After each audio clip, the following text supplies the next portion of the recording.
The Association for the Study of Primary Education is dedicated to enhancing the quality of primary education by connecting educators, researchers and policymakers. ASPE offers professional learning opportunities, supports evidence-based pedagogical practices, and hosts events for collaboration and knowledge sharing. It publishes Education 3 to 13, the only academic journal exclusively dedicated to primary education, and provides additional resources like the digital journal Reaching into Research and monthly ASPE Ignite sessions. ASPE aims to foster an inclusive environment where every child can thrive and reach their full potential. Join ASPE to contribute to building a brighter future for primary education. Hello everyone and welcome to our crash course in coaching and mentoring skills. I'm absolutely thrilled to have you online today, and I promise this session will be both enlightening and engaging, and by the end of our time together you will have a solid foundation in the essential strategies and psychological principles behind effective coaching and mentoring. Whether you're new to mentoring or have a lot of experience and are here just to expand your skills or reflect on your skills, you're welcome. We must recognise that each of us comes with unique experiences and aspirations, and our goal is to equip you with the skills not only to guide others but also to enhance your personal growth.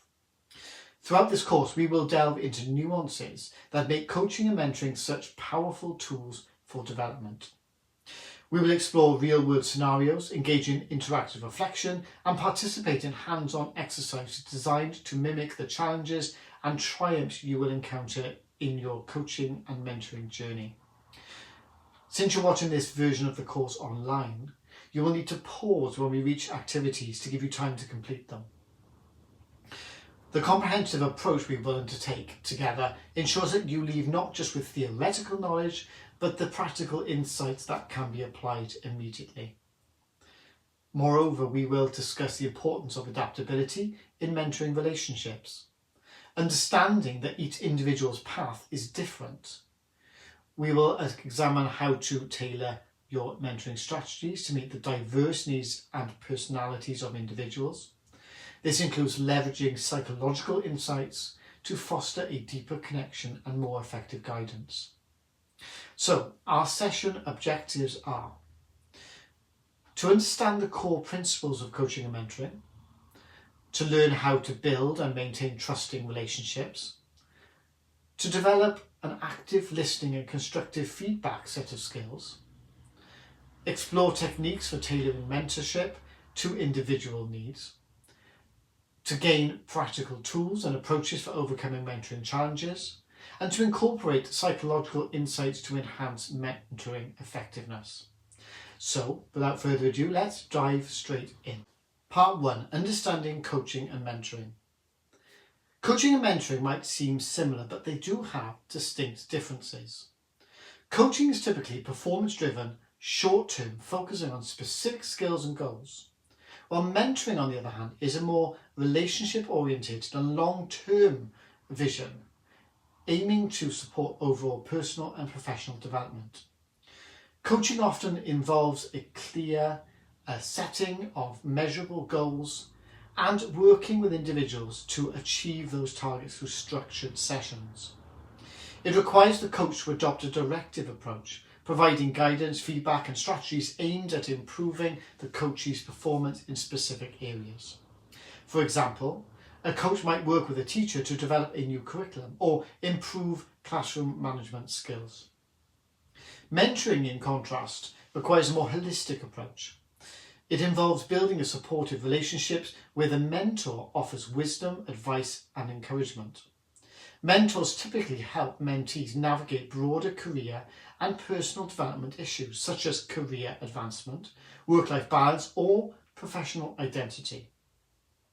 A mentor might help a new teacher adapt to a new school culture or offer guidance on long-term career goals. It's important to recognise that while these roles of a coach and mentor are distinct, they can overlap. Effective mentors often incorporate coaching techniques, and effective coaches inevitably build mentoring relationships. Research by Goldman on emotional intelligence, or EI, offers valuable insight into mentoring dynamics. Goldman suggests that high EI is crucial for effective mentoring relationships as it involves self-awareness, self-regulation, motivation, empathy and social skills.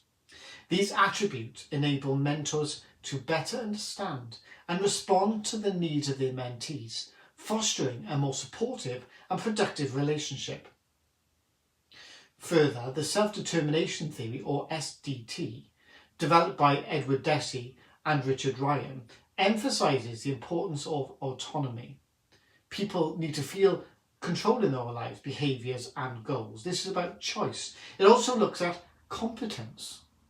People needing to gain mastery and control their own lives and their environment. And the relatedness in motivation. People need to experience a sense of belonging and connection with other people, feeling cared for by others and taking care of others.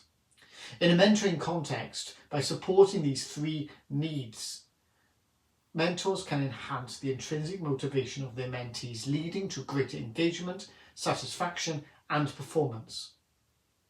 Further studies have shown the positive impact of effective mentoring on both the mentor and mentee. For example, Reagans and Cram found that mentors often experience increased job satisfaction and career success as a result of their mentoring relationships.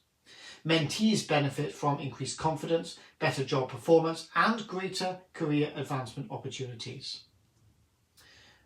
Social learning theory, proposed by Albert Bandura, suggests that people learn from one another through observation, imitation and modelling. This theory underscores the importance of role modelling in mentoring. By observing the mentor's behaviours, values, attitudes, mentees learn and adopt these attributes. So activity 1. To get started, let's engage in a quick reflective question. What experiences have you had with coaching and mentoring? How do these experiences impact you? Pause the video and have a think.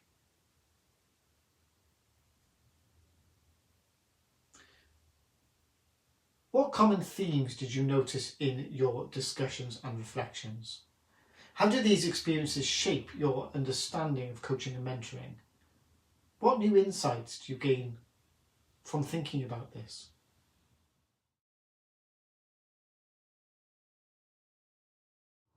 Let's look at the second part of our course, building trusting relationships. At the heart of effective coaching and mentoring is the ability to build trusting relationships. Trust is fundamental because it establishes a safe environment where individuals feel valued and understood. Without trust, it is difficult for mentees to be open about their challenges and receptive to feedback.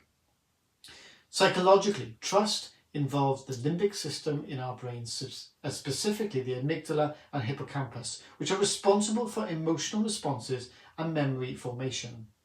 When trust is present, it facilitates open communication, reduces anxiety, and so much more.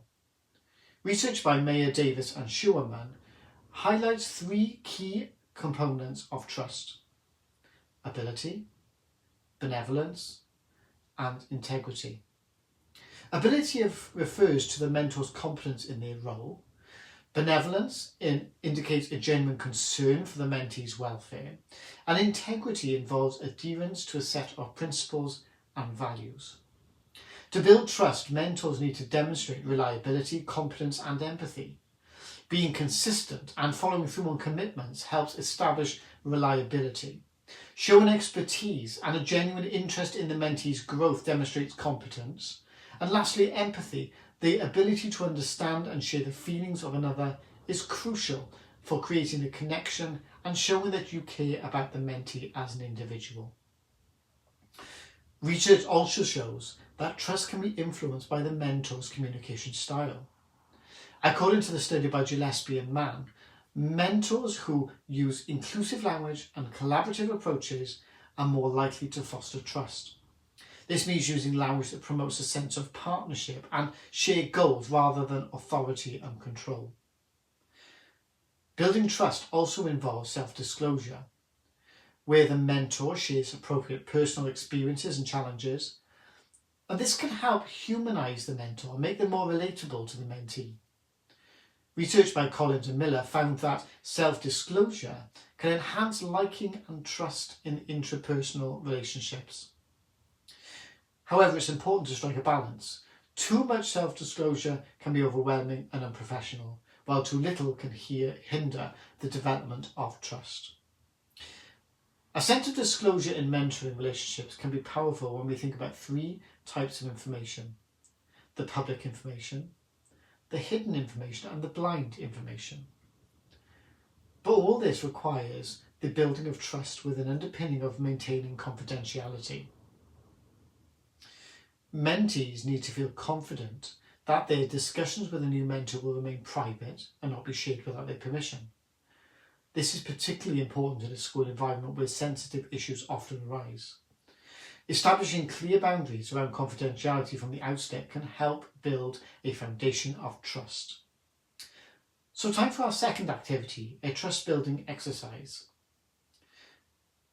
Think of an example of a time when you felt a high level of trust in a professional relationships.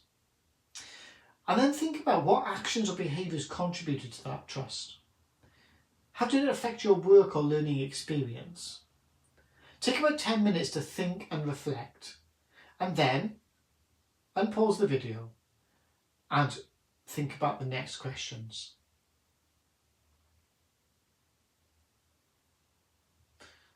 What patterns emerged in the examples you thought about? What specific actions can you take to build trust in mentoring relationships? And how does understanding the psychological basis of trust help you in your role as a mentor? Part 3, active listening skills. Active listening is a crucial skill for any mentor. It involves fully concentrating, understanding and responding, and remembering what is being said. Active listening fosters trust and respect and shows that you value the mentee's perspective. From a psychological standpoint, active listening engages the prefrontal cortex, which is involved in decision-making and social interactions. This engagement helps mentors to provide thoughtful responses. Active listening also helps to build rapport and strengthens the mentor-mentee relationship. Research by Rogers and Farson established that active listening involves far more than just hearing words.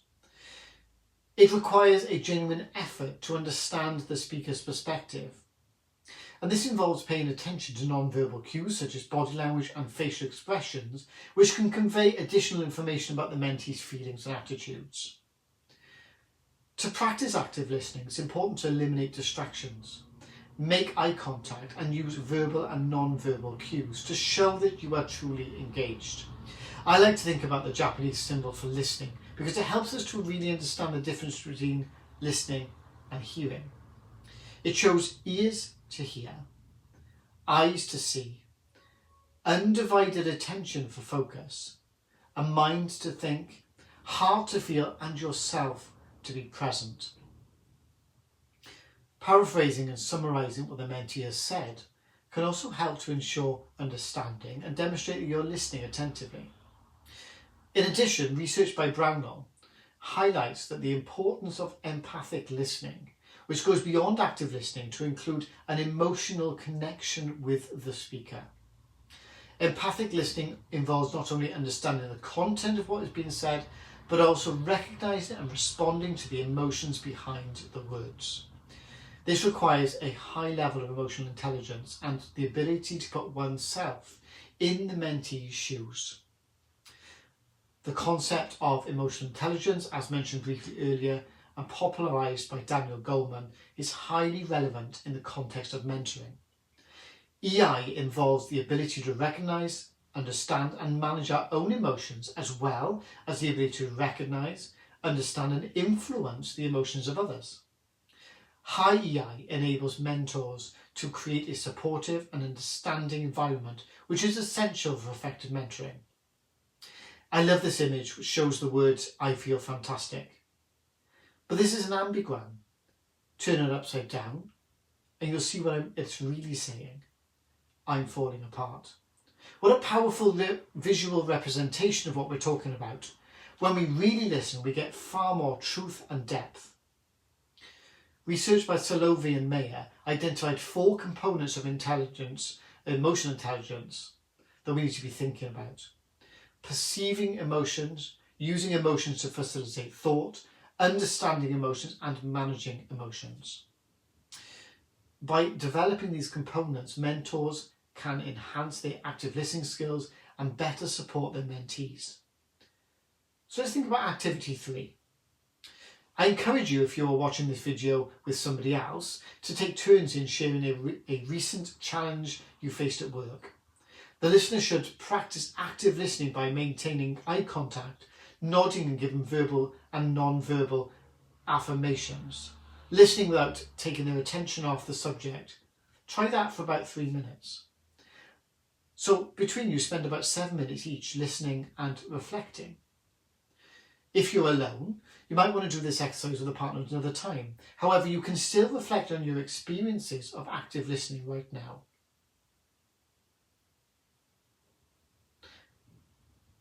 How did it feel to be actively listened to? What strategy did you find the most effective as a listener? And how much do you incorporate active listening into your daily interactions? If you're going to buy one book on mentoring, I think it should be Nancy Kline's book, The Promise That Changes Everything. This wonderful book delves into the transformational power of attentive listening. Kline posits that when individuals are given the space and time to think uninterrupted, they can achieve remarkable insights and solutions. This principle is a cornerstone of active listening, and it emphasises the importance of creating and thinking environments where the speaker feels truly heard and valued. Kline's methodology involves asking incisive questions that stimulate independent thinking rather than offering immediate solutions or advice. This approach can be particularly effective in mentoring and coaching, where the goal is to foster the mentee's ability to navigate challenges autonomously. A line that really stands out for the book is this: "The quality of your attention determines the quality of other people's thinking." By adopting the practices outlined in Kline's book, mentors can enhance their active listening skills, ultimately leading to a more meaningful and productive interaction.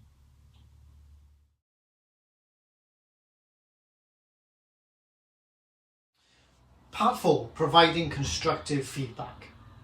Constructive feedback is essential for growth and development.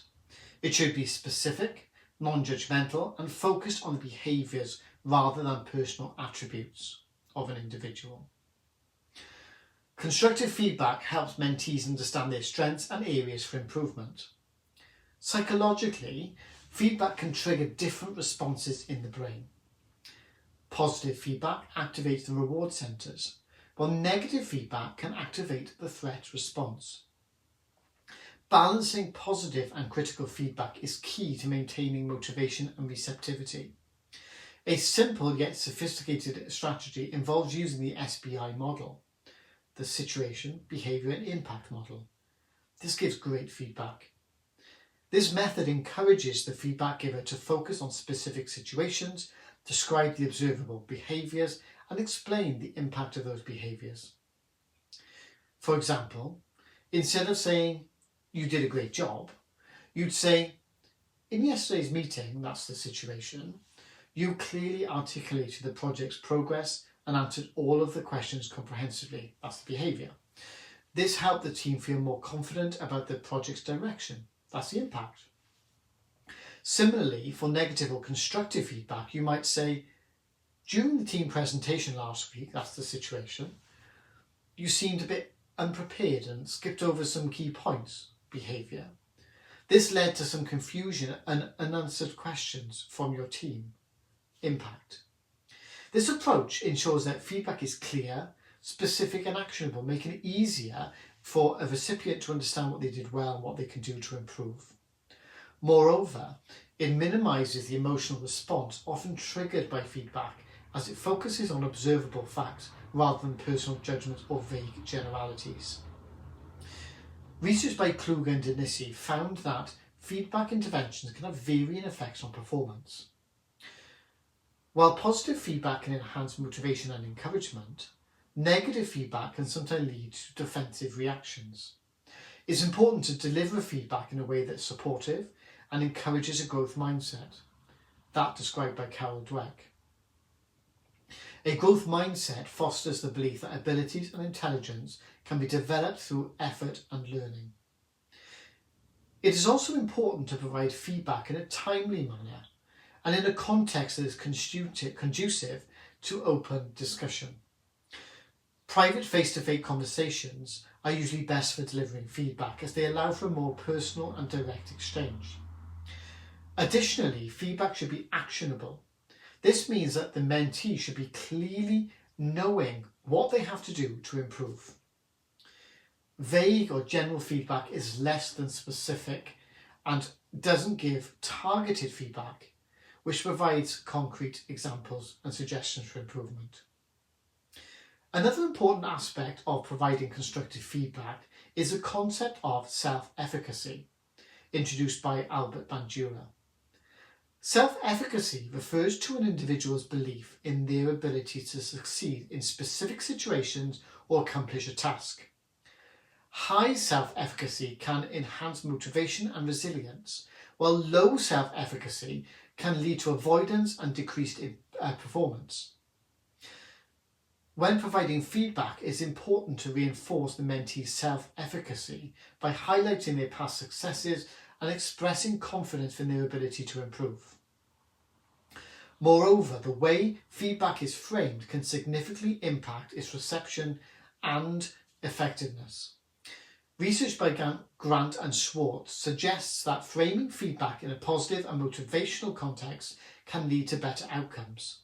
Instead of focusing on what the mentee did wrong, focus on what they need to do differently and how these changes will benefit them in the future. Lastly, mentors should be mindful of personality differences when providing feedback. Different individuals or groups of individuals have different norms and expectations around feedback. For example, in some situations for some individuals, direct feedback is appreciated and seen as a sign of respect, while for others, indirect feedback is preferred to avoid causing embarrassment. Being sensitive and adaptable can help mentors provide feedback in a way that is respectful and effective. Let's think about activity 4. Practice giving a feedback using the scenarios that will come on screen. If you're with another person, try role-playing that feedback. One person can be the mentor, the other person will be the mentee. The mentor should provide constructive feedback on a hypothetical situation, focusing on specific behaviours and offering suggestions for improvement. The scenarios will appear for about 10 seconds each. You may want to pause the video to read them fully.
If you were with somebody else, how did the mentee perceive the feedback? What techniques helped deliver the feedback effectively? And how can this understanding of the psychological impact of feedback improve your mentoring approach? Part 5, tailoring mentorship to individual needs. Every mentee is unique, and effective mentorship requires tailoring your approach to fit individual needs. This involves understanding their goals, strengths, weaknesses, and personal circumstances. Incorporating psychological insights such as understanding different learning styles and motivational factors can enhance the mentor-mentee relationship. For instance, some mentees may be visual learners who benefit from diagrams and visual aids, while others may be kinesthetic learners who prefer from hands-on activities. The theory of multiple intelligences proposed by Howard Gardner suggests that individuals have different kinds of intelligences, including linguistic, logical mathematical, spatial, musical, bodily kinesthetic, interpersonal, intrapersonal, and naturalistic. We know this about children, and yet we think as adults we're somehow superior and don't need to think about the styles of learning which we are dominant in. Understanding a mentee's dominant intelligences can help mentors tailor their approach to better suit the mentee's learning preferences and strengths. Let's take time to look at a tool we've seen before in our time together. Using tools like the Johari window can greatly aid mentees in gaining self-awareness and improving their interactions with others. The Johari window is a psychological model which helps individuals understand their relationship with themselves and others. It's divided into 4 quadrants, the first being the open area. This quadrant represents information about oneself that is known both to the individual and to others. This includes behaviours, skills and attitudes that are openly shared and recognised. Then we have the blind area. This area contains aspects of oneself that are apparent to others but not recognised by the individual. Feedback from others is crucial in uncovering these blind spots. Then we have the hidden area. This quadrant includes information that the individual is aware of but keeps hidden from others. Self-disclosure and honest communication can help expand this area. The unknown area is next. The area encompasses the information about oneself that is unknown to both the individual and others. This can include subconscious behaviours, intent or abilities, and untapped potential. Exploration and new experiences can help reveal these hidden aspects.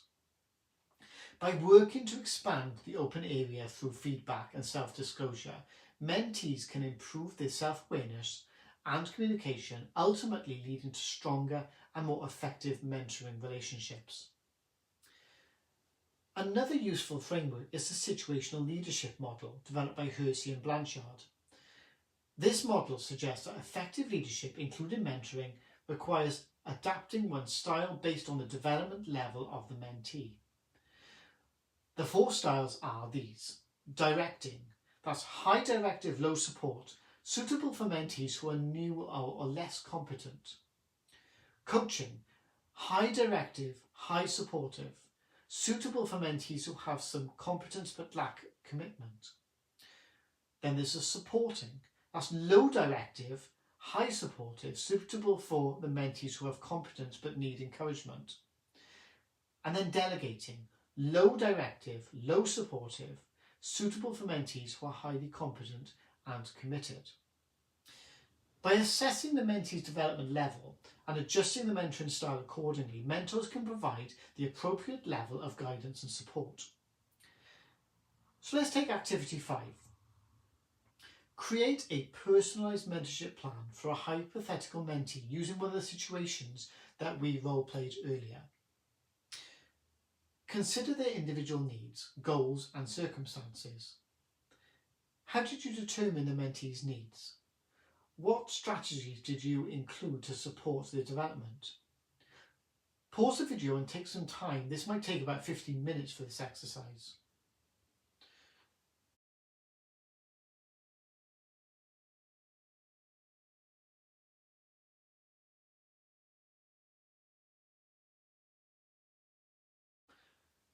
What challenges did you face in creating a personalised plan? How can psychological principles guide you in tailoring your mentorship? Part 6. Overcoming mentoring challenges. Mentoring comes with its own set of challenges, such as managing time, setting boundaries and addressing conflicts. Effective mentors need to navigate these challenges with confidence and empathy. Psychologically, mentors can benefit from understanding stress responses and coping mechanisms.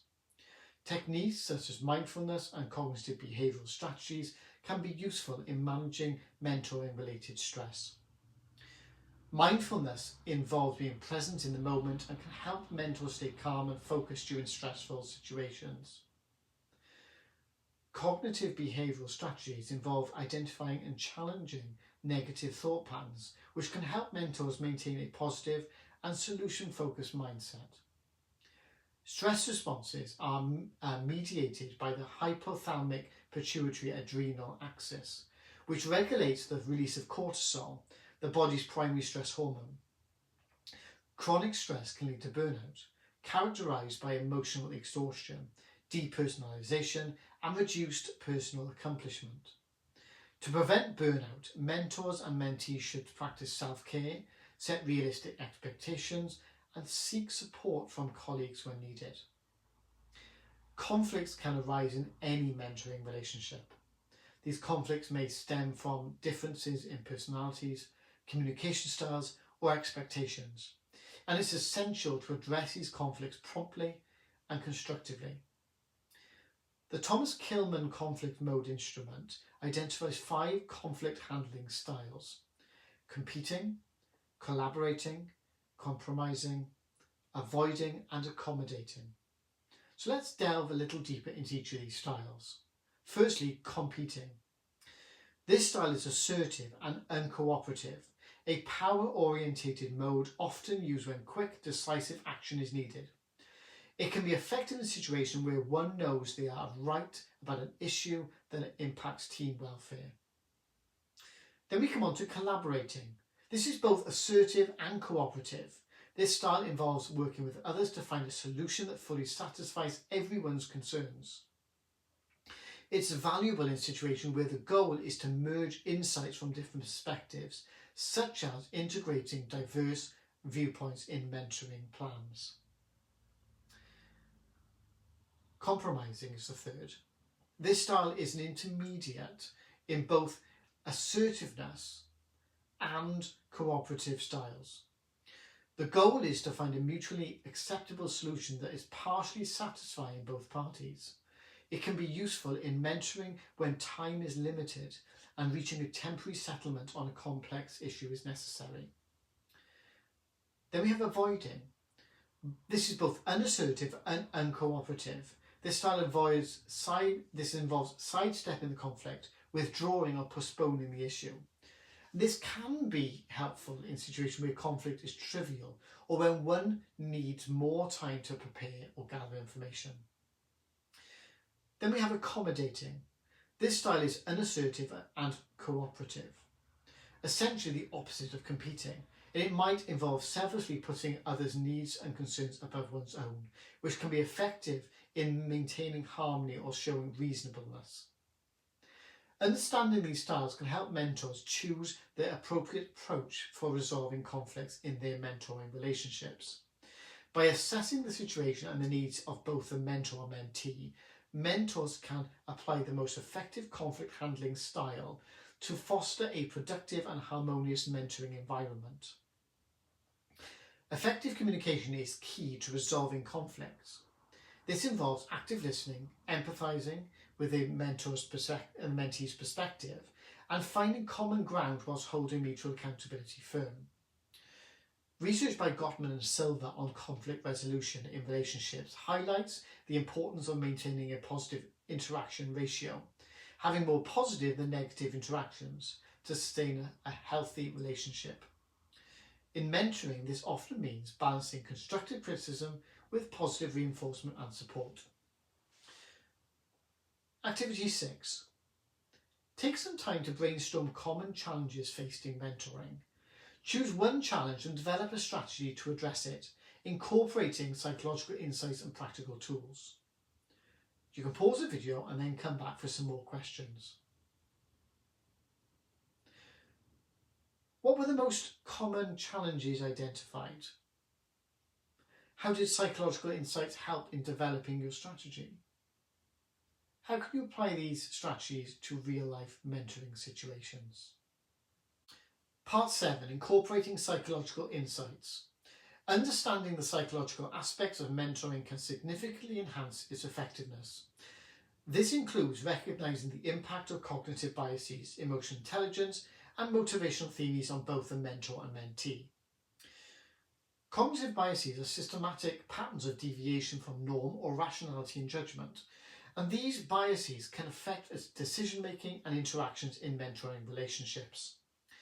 Common cognitive biases include confirmation bias, where individuals favour information that confirms their preconceptions, and also one called the halo effect. The halo effect occurs when a perception of one positive trait of a person or thing influences the perception of other unrelated traits. For example, if a mentor perceives a mentee as very intelligent, they might also unjustifiably assume that the mentee is hardworking, diligent and punctual, even if there is no concrete evidence to support these assumptions. This bias can lead to skewed evaluations and expectations, making it important for mentors to remain as objective and as possible and base their judgments on a comprehensive assessment of the mentee's attributes and performance. The opposite can also be true, and this is called the horn effect, when one perception of one negative trait of an individual influences the perception of other unrelated traits. Another relevant theory is the expectancy theory of motivation proposed by Vroom. This theory posits that individuals are motivated by the expected outcomes of their actions. It consists of 3 components.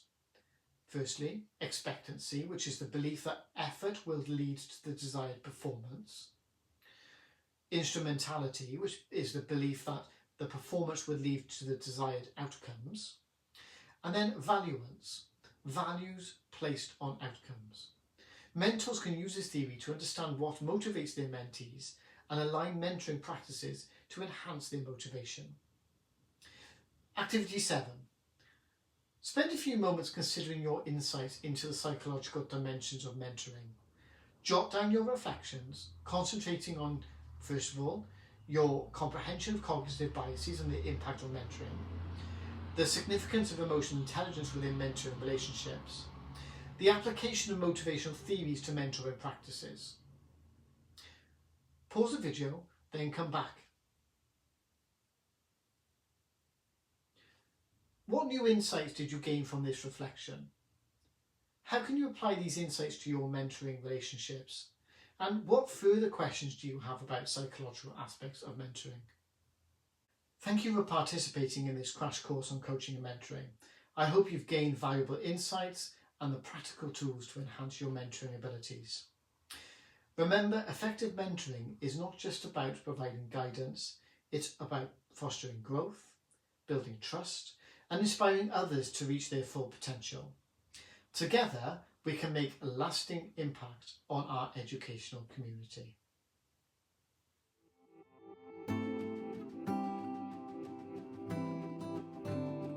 At the Association for the Study of Primary Education, we understand that the roots of a child's educational journey begin with a strong, supportive foundation in primary education from the early years and beyond. Our mission is to enhance the quality of primary education by connecting educators, researchers, and policymakers. We are committed to driving innovation and fostering an inclusive environment where every child can thrive. ASPE is an internationally recognised organisation that provides teachers with professional learning opportunities across the 4 nations of the United Kingdom. With educational representation from across the field of academia and schools, we represent the collective voice of primary practitioners and researchers. ASPE proudly stands behind Education 3 to 13, the world's only academic journal dedicated exclusively to primary education. Through this journal, we celebrate groundbreaking research, share invaluable insights, and highlight the latest developments in primary education. Education 3 to 13 serves as an inspiring platform, bringing together innovative ideas and fostering a vibrant community of educators and researchers committed to making a positive impact on young learners' lives. In addition to our journal, ASPE is committed to promoting evidence-based pedagogical practice through funding research-informed studies. ASPE also hosts events, conferences, and workshops that create opportunities for collaboration and knowledge sharing among professionals in the field. By addressing the challenges and celebrating the successes in primary education, we aim to ensure that every child has the opportunity to reach their full potential. Becoming a member of ASPE has many benefits. Our digital members journal, Reaching into Research, gives up-to-date information and the opportunity to discuss hot topics from across the UK and beyond. In addition, our monthly ASPE Ignite professional learning sessions give members time out to reflect by exploring and discussing the latest research. Join us in our quest to build a brighter future for primary education. Together, we can make a difference in the lives of children.